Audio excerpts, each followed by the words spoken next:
gudoomiye ku-xigeenka koobaad ee xisbiga mucaaradka ee ucida qaasim sheekh ibraahim tabeec oo maanta qaar ka tirsan warbaahinta kula hadlayay xarunta dhexe ee xisbiga mucaaradka ee ucida ee magaalada boorama ayaa waxa uu ka hadlay halka ay marayso xaalada siyaasadeed ee dalka waxaana uu sheegay in xaalada hadda ka jirta somalilan ay tahay mid is-indhaqabasho ah waxaana uu yidhi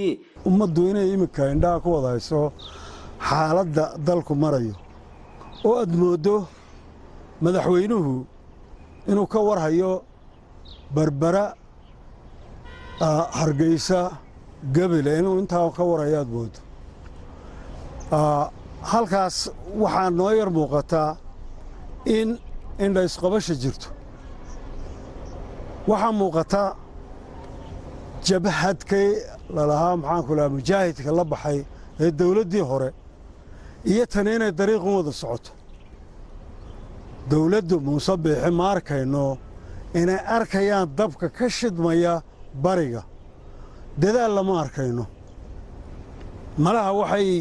garan doonaan dee markuu dabku halkana soo gaadho qaasim sheekh ibraahim tabeec gudoomiye ku-xigeenka koobaad ee xisbiga mucaaradka ucid oo hadalkiisa sii wata ayaa waxa uu saliw ka muujiyey maayirada dalka gaar ahaan waxaana uu dhaliilo u soo jeediyey maayirka degmada boorama saleebaan xasan xadi waxaana uu ku tilmaamay mid ku jeesjeesa cabashada kasoo yeedha bulsho weynta ku dhaqan magaalada boorama waxaana uu yidhi meeyarka boorama oo kale haddaan soo qaato waa meeyar mar horeba ku fashilay meesha oo ka erinay oo dib loo soo celiyey dad dana gaara lay soo celiyeen hadda meeyarkaasi markii aan erinay wuxuu kaga tegey meesha $350,000 iyo 4 bilood lacagtood iyagoo dayna oo lagu leeyuu ka tegey kii yimiday oo maydhada ahaa intuu bixiyey ayuu haddana soo gaadhsiiyey isaga kaga tegay imaka $167 oo kaasha iyo 3-4 baabuur uma malaynayo meeyarka iminka joogaa inuu meel marinayo meeyarka iminka joogaa waa mid kolka shicibku soo cawdo ku jeesjeesoo yidhaa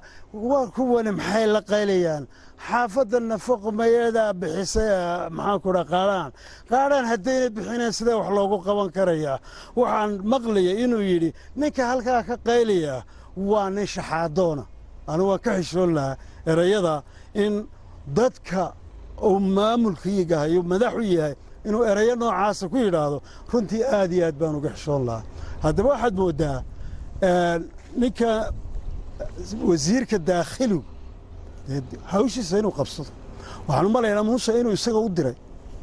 aan u malaynayna maxaa yeelay dee isagu hadalaya oo maarag kolkaa dalkii wuxuu la rogmanayaa oo sii baabiinaya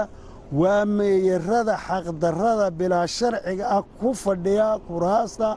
ee dadka siday doonaan u maamulanaya sikariye saxane royal TV boorama.